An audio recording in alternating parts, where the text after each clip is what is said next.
This video is supported by the NDLR and the Department of Mathematics in NUI Maynooth.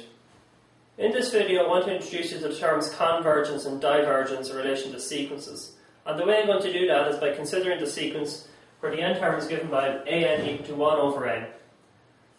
And we'll begin by writing out the first couple of terms of this sequence. So when n is 1, we'll get 1. When n is 2, we'll get 1 half. When n is 3, we'll get a third.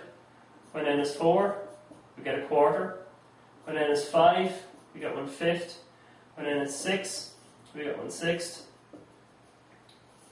And so on like that forever.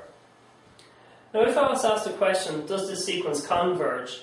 All I'm really saying is, if I was to travel infinitely far down this list of numbers, will I start getting closer and closer towards some specific number? Any old number at all will do.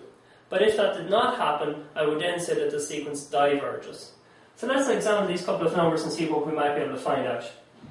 So I notice that as the numbers in the bottom are getting bigger and bigger, the value of the fraction itself is getting smaller and smaller and smaller and smaller.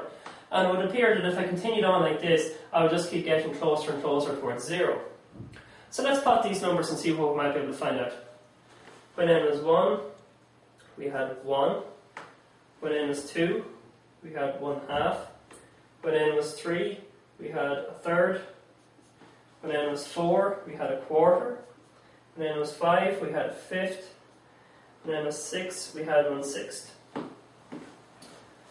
So graphically, this appears to agree with what we said up here. I notice that as I travel further and further down the list of numbers, I appear to be getting closer and closer towards 0.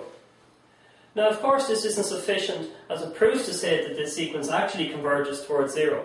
But in later videos, we will see that in order to examine how this behaves infinitely far down the list of numbers, we would take the limit as n goes to infinity. There is also another video that talks about divergence in a little more detail.